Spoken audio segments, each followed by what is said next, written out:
21st Precinct, Sergeant Waters. Who's shooting? A cop is shooting or a cop is shot? Yeah? Yeah?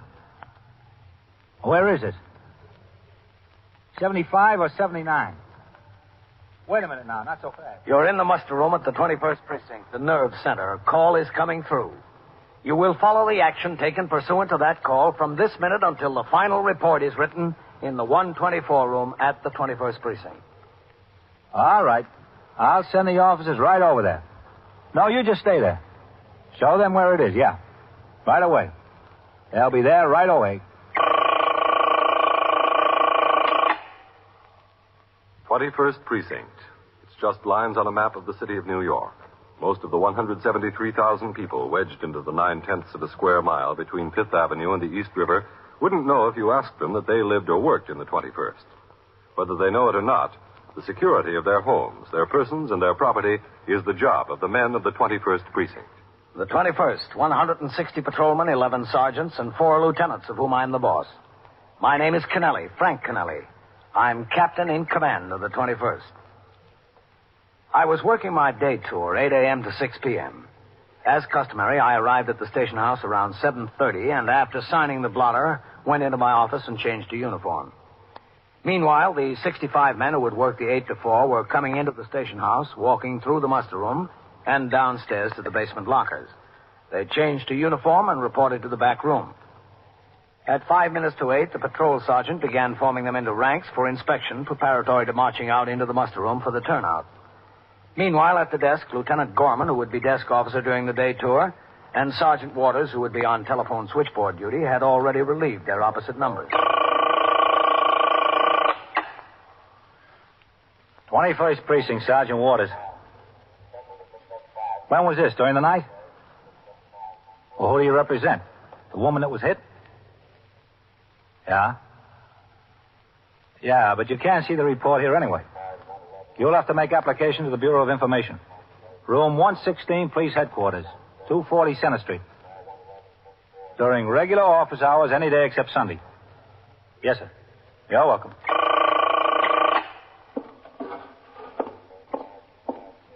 That's the kind of lawyer I want if I ever get in a jam, Lieutenant. Yeah? Lady was hit by a bus at 2:30 this morning, and a lawyer's on a job before breakfast. Probably wants a settlement before lunch. Yes, sir. Oh, I understand we've got a rookie reporting for this tour. So I hear. Have you seen him? Not yet. Better hurry up, or he'll be late the first day on the job. You won't be late. I had a good one last night. Yes, sir, so I heard. Whose shot was it that hit him? I don't know yet. I haven't dug the slug out. How is the boy? Lieutenant Snyder told me he checked the hospital right before I relieved him. It's not in too good shape, not too bad. Oh, here comes your rookie, Lieutenant. Yeah. Probationary Patrolman Cochran, transferred from the police academy, reporting for duty, sir. All right. You go on back to the 124 room. Clerical man will tell you what squad you're assigned to. Yes, sir. His name is Patrolman Fallon. Yes, sir. All right, Sergeant. You let the captain know they're ready to turn out? Yes, sir.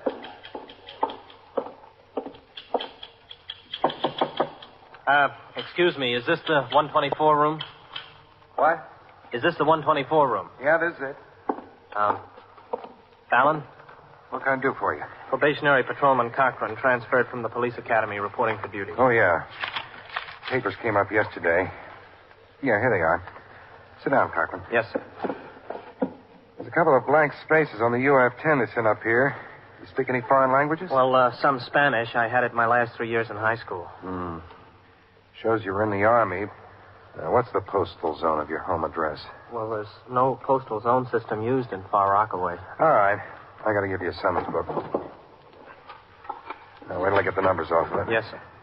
Now, look, you don't have to sir me. Save it for the brass. Yes, sir. All right, take the book. You're assigned to squad number 10. That's working the 8 to 4 now. You're lucky you can get right on the job. Platoon, attention. That's them turning out, isn't it? All right. Yeah, that's them. Well, shouldn't I turn out with them? No, the captain will want to talk with you. Oh. Go to work fast enough. Come on. I'll take you downstairs to lockers. Yeah. Platoon, halt! Land, take! Right, listen! Through here. lockers are downstairs. Are there many new men getting assigned to this precinct? Oh, you're the only one out of this class. Oh? You got 5 or 6 out of the last bunch. Oh. Now, go ahead. You can have number 47 over here. Okay. If you want to lock it, bring a lock from home. If you keep a revolver in the locker, you're required to have it locked. That looks pretty clean. Yeah. The washroom and showers are through there. The beds are through there. Okay. I suggest that you come in when you're off duty and leave a uniform and a change of civilian clothes. Oh, yeah, I intend to. I thought it best to report in uniform this morning. I didn't know whether you'd have a locker for me. I heard down at the academy that they were short on lockers in some of the precincts. Oh, we got plenty. We'd better get out of here. The men coming off the job will be streaming in soon. Okay. Go ahead. How long have you got in the job, Fallon? 14 years. Wow, that's a nice long time. I got a nice long time ahead of me, too. You'll like it here. Got a fine bunch of men and a good skipper. Yeah, so I heard. All right, take it easy. They're still turning out. All right, Sergeant. Voice to platoon. Platoon, attention. Platoon, right face. Forward, march.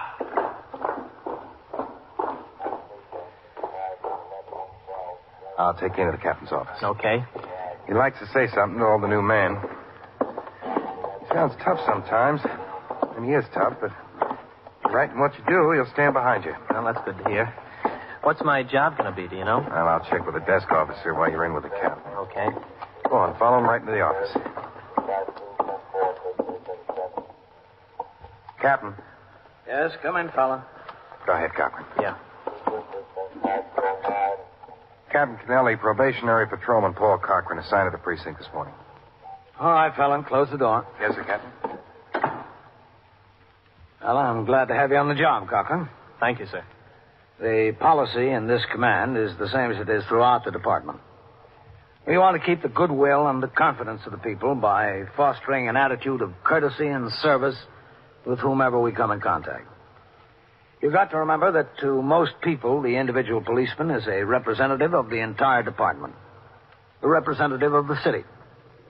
Your demeanor and deportment in dealing with the public will create either favorable or unfavorable impressions of yourself, the department, and the city. Yes, sir.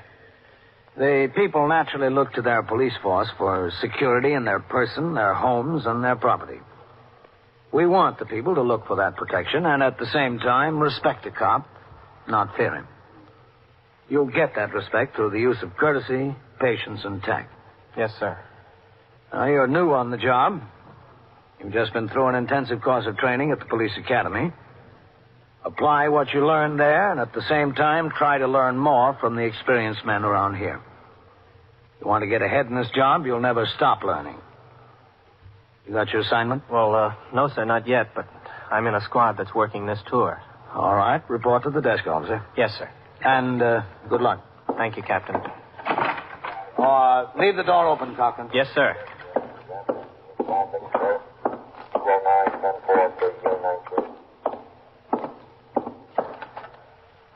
The captain instructed me to report to you, Lieutenant. Oh, yeah. Cochran, isn't it? No E? Yes, sir, that's right. Cochran. I'm going to give you a fixer today, Cochran. Yes, sir. There's a prisoner over in a New York hospital. His name is John Wygan. Yes, sir.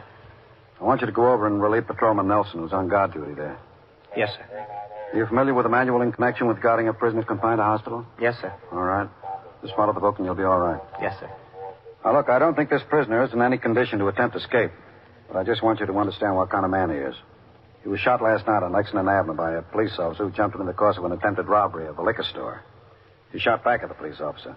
Then he made an escape, jumped in a taxi cab, and passed out cold. Cab driver took him to New York Hospital, which was the nearest. He'll be moved to Bellevue Prison Ward as soon as possible. But he's in no condition now. So you just watch your step over there. Yes, sir. I'll send a man over to relieve you for a meal about 12:30. Yes, sir. All right, get on the job. 21st Precinct, Sergeant Waters. Just, one question, Lieutenant. Yeah? All right, 32. Where is New York Hospital? 69th Street, New York Avenue. Yes, sir. Get on the job. Right away, Lieutenant. Sergeant, Yes, sir, Lieutenant. put out a call for Sergeant Tina. Yes, sir. Tell him I detail that new rookie Cochran over to New York Hospital for guard duty.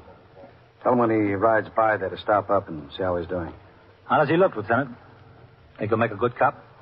We'll have to wait and see. If we can find New York Hospital, he's got a chance. You are listening to 21st Precinct, a factual account of the way police work in the world's largest city. Have you ever sat in a club listening to someone hold the center of attention? No doubt you've said to yourself, how does he do it? He's no smarter than I am. And you may be right. But he does have the power to command your attention. And this power may come from a thorough knowledge of the subject in discussion. This power through knowledge is available to you. The United States Armed Forces Institute provides opportunities for military personnel to continue their education while on active duty with the armed forces. USAFI courses are almost limitless. Why, there are over 200 courses in high school, college, and technical subjects alone. For a small initial fee, you may enroll in your first USAFI course. From then on, you can continue to take other USAFI courses at no further cost, as long as your progress is satisfactory. Take advantage of this opportunity. Develop your own power through knowledge with a USAFI course. The next time there's a big discussion at the club, you may hold the center of attention. Now back to 21st Precinct and Captain Kennelly. During the course of the morning, I went about my duties as commanding officer of the precinct. I interviewed a retired detective of the department, now employed as an investigator for an insurance company, to obtain a verification of statements on his application for a pistol license.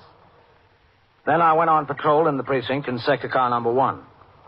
By the time I returned to the station house, the newest member of my command, probationary patrolman Paul Cochran, was well established in his first assignment, guarding the wounded prisoner, John Wigan, who had undergone surgery not 10 hours before and was sleeping fitfully. As he sat on a chair inside the hospital room, Patrolman Cochran looked through the open door down the long hall and saw a nurse approaching. Officer? Yes? Yes, ma'am? There's someone out at the floor desk to see him. Oh, well, nobody can see him. This is an FBI man. I don't care who it is. Well, I told him he couldn't have any visitors, but he said he's got to see him anyway. Did he just tell you he was an FBI man? Or did he show you his credentials? Oh, he showed me his card, all right. It said Federal Bureau of Investigation. It had J. Edgar Hoover's signature down at the bottom. It was official. Well, all right. Tell him to come back here and I'll talk to him. Yes, I wish you would. I don't know how to talk to an FBI man. Well, tell him to come back here. Yes, I will.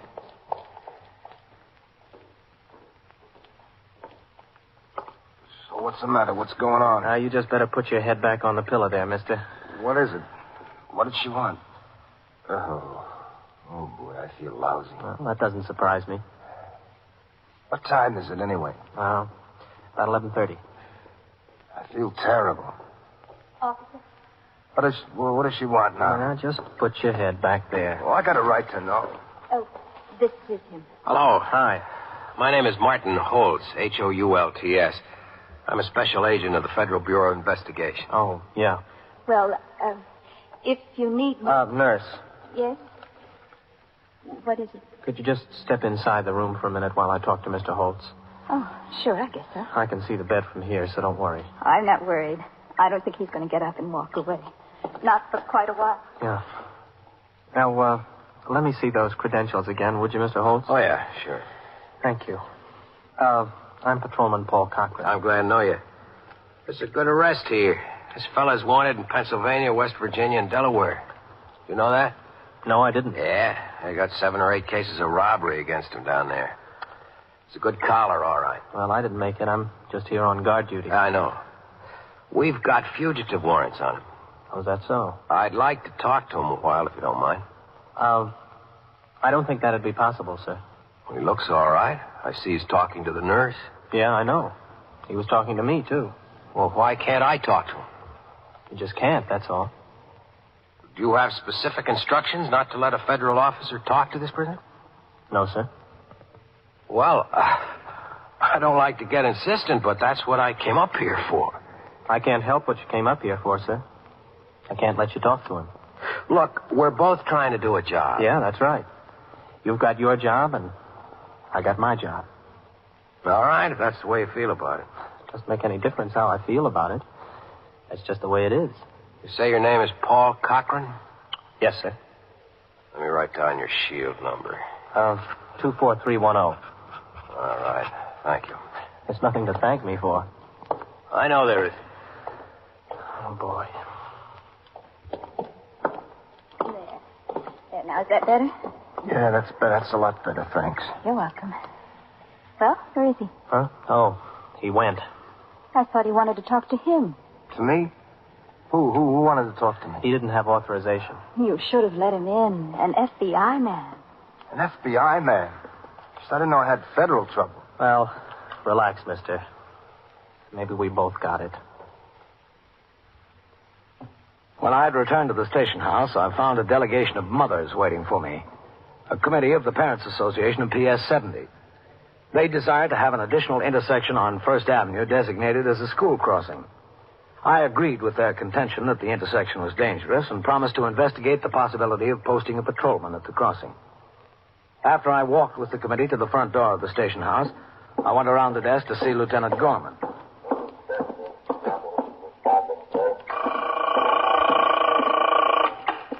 "21st Precinct, Sergeant Waters." Yes, sir, Captain. You know that intersection those mothers are complaining about, Red? Yes, sir. All right, you go to me. Send a patrol sergeant around there this afternoon between 3 and 4, and tomorrow morning between 8 and 9. Yes, sir. Okay. Have him give me a report on conditions at the intersection. Traffic's pretty heavy. Yes, I know the traffic's pretty heavy. I want to see whether we should make that a school crossing or not. Yes, sir. Fallon's got the paychecks, Captain. Oh, good. He says he'll check them against the payroll and have them ready for distribution by the 4 o'clock turnout. And, remind me to make an announcement about getting house tax paid up. Yes, sir. Captain, Yes, Sergeant. Lieutenant King is on the phone from upstairs. He wants to talk to you. All right, I'll take it right here. Okay, Red? Yes, sir. Go ahead, Captain. 21st Precinct, Captain Kennelly. Lieutenant King, Captain. Yes, Matt. You busy right now? No. Well, I have an FBI agent in the detective squad, Captain. Wonder if we can come downstairs and see him. Right now? Yes, sir, right away. Well, all right. Come on down, Matt. I'll be here. Yes, sir. I'll be in my office, Red. Yes, sir. Oh, Captain. Yes, Sergeant. I got something I think you'll be glad to hear. Yes, what's that? My boy's decided he'd like to get on the cops. Oh? Yes, sir, he made up his mind. He's 20 now. He'll be 21 in November. What he's going to do is finish out this year at college. Then in the fall, enroll in Delahanty's. Oh, that's good, Sergeant. I don't know whether I'm pleased about it or not. When it's some other job, he's sure to do better in money. Well, I can't argue with you there. But tell him I wish him a lot of luck. Yes, sir. Oh, and there's Lieutenant King. I've got to see him. I'll be in my office. Yes, sir, Captain.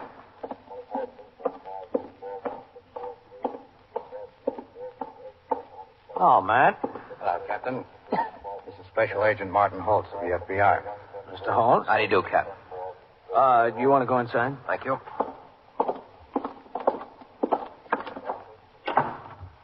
Hi. Have a chair. Anyone all right? Yes, sure. Anyone at all. Now, what can I do for you, Matt? Well, Captain, Mr. Holtz tells me he had quite an experience. Oh? That's right. You know that prisoner we've got over in New York Hospital, John Wagon? Yes? Mr. Holtz says the patrolman on the job guarding over there refused to permit him to have an interview with the prisoner. Is that so? That's right, Captain. I went there and identified myself. The officer refused to let me talk to him. I told him we had federal fugitive warrants out on the man. Well, why didn't you come to the station house first, Mr. Holtz?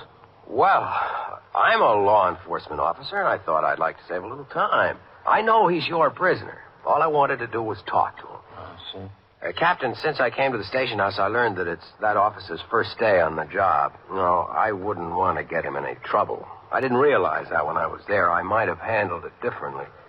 Differently? In what respect? Oh, I don't know. Perhaps I might have taken the fact that he didn't know his way around into consideration.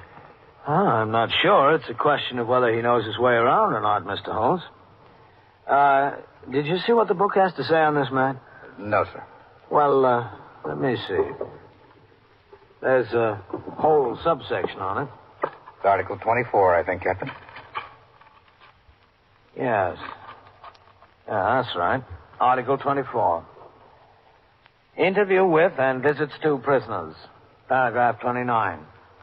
Who may interview a prisoner in a hospital? A member of the force assigned to guard prisoners confined in a hospital shall not permit anyone to personally interview a prisoner except those listed below. Well, let's see who's listed below. A superior officer of this department. B, a member of the detective division. And C, district attorney or his representative. D, chief medical examiner or his representative. E, attachés of the hospital. F, clergymen in discharge of their duties. G, parole officers. H, probation officers. I, social workers and welfare officers. J, lunacy commission appointed by a court. Well, so far, nothing about the FBI. No, sir. K, a member of the United States Secret Service, when the prisoner is charged with violation of Section 37, United States Criminal Code, counterfeiting. L, recipient of a telegram signed by superintendent of hospital notifying him that prisoner is seriously ill. M, prisoner's legal representative, when that representative is so on, so on, so on, so on. N, a member of the prisoner's immediate family, if such person has written authorization from the commanding officer of the precinct in which the arrest is recorded. That's all. Doesn't say anything about the FBI, Mr. Holmes. Doesn't it? Well, you want to look for yourself? No, that's all right. Well, can you give me authorization to interview the prisoner, Captain? No, sir. You heard what's in the manual. Well, can't I get authorization from the Department of Corrections? This is still a police case, Mr. Holtz. The suspect hasn't been arraigned in court yet. He won't be turned over to the Department of Correction until he is. And in view of his condition, I don't know when we can arraign him. Well, how can I interview him? Well, either the captain or I are authorized to interview him. If either one of us go over there and you happen to accompany us, I suppose that'll be all right. What you think, Captain? Yes, I think so, Matt. I certainly appreciate it. Be glad to accommodate you, Mr. Holtz. Fellow Cochran sure knows the book, doesn't he? For a probationary patrolman. Mr. Holtz, he spent 6 months at Delahanty Institute and 3 months at the police academy learning it. If he doesn't know the book now, he never will. Lieutenant King said that he intended to go to the hospital to interview the suspect. He invited Mr. Martin Holtz, the special agent of the Federal Bureau of Investigation, to accompany him. I told the lieutenant that I would like to go along and suggested they wait 5 minutes until I called Inspector McBride at Division to report verbally, as he had requested, on a patrol condition about which he had received a complaint. Lieutenant King and Mr. Holtz went out into the muster room to wait while I made the call. Meanwhile, probationary patrolman Cochran was still on duty at New York Hospital guarding the prisoner, John Wigan. He sat in a chair a few feet from the bed. The prisoner had been lying on his side, facing the other way. He turned slowly to face the officer.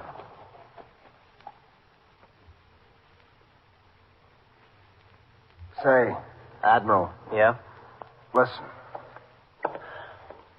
What? You got a cigarette? Yeah, but I don't know whether you're supposed to smoke. Why not? Well, you had surgery and an anesthetic. Oh, yeah. I'll check with the nurse next time she comes around. Okay. You must be feeling better. I feel lousy. But a cigarette might make me feel better. Listen, was an FBI around to see me? Or was I dreaming? I wish you were dreaming. Well, what happened to him? Where'd he go? Beats me. Officer, Yeah? can I see you a minute? Okay. Ask the nurse about the cigarette, huh? Okay, I will. Yes, ma'am? They'll be around to serve lunch soon. Oh? I think you could eat his. He won't want anything. Oh, thanks, but somebody's supposed to come over here around 12:30 to relieve me while I go out for a meal. Oh, I didn't know. Thanks a lot anyway. That's all right. Yes? He asked if he could have a cigarette. I told him I'd ask you. Well, the doctor didn't leave any instructions. Oh, If the doctor calls, I'll ask him. all right, good. Did you hear anything more from the FBI, Matt? No. Well, that's good. If you change your mind about the lunch, just let me know. I will, thanks.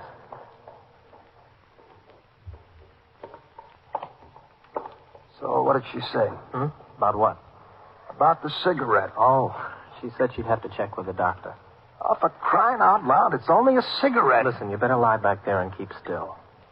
Hey, I don't know. What's the matter with a smoke?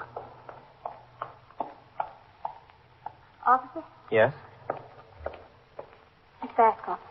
Who? The FBI man is coming down the hall with your boss, I think. Uh-oh. Can you see out down the hall? Yes. Is the man he's with in uniform? With captain's bars? Yes. That's my boss. There's another man in street clothes. Probably the commissioner. This is where John Wagon is. That's right, yes. Hello, Captain. Conklin? Well, I'll check with the doctor.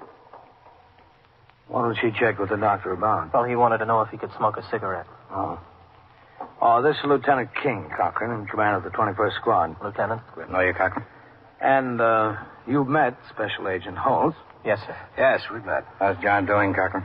Still pretty weak, I think, Lieutenant. He wants to smoke. I guess he can talk, huh? Yes, sir. I guess so. All right, Mr. Holtz. See what he has to say. Okay. Well, how do you feel, John? Cochran, Yes, sir, Captain?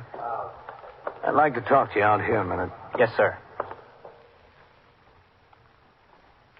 What prompted you to refuse permission to a representative of the federal government to interrogate the prisoner? Well, Captain, according to the Manual of Procedure, the only representative of the federal government authorized to interview a hospital prisoner before arraignment is an agent of the United States Secret Service when the prisoner is charged with counterfeiting. Yes, I know what's in the book, Cochran. Yes, sir. And you were right. Perfectly right. Yes, sir. But I want you to remember one thing. The book is fine. There's a good common sense reason for everything in there. But there'll be occasions in this job when you won't have time to refer to the book. Yes, sir. That'll show what kind of a cop you are when you're out there on your own.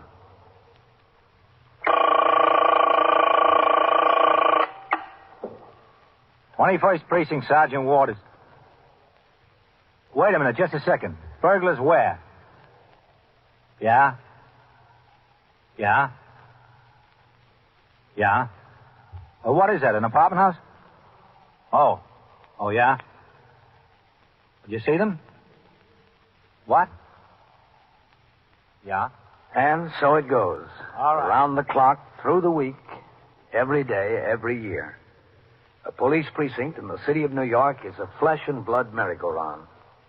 Anyone can catch the brass ring, or the brass ring can catch anyone.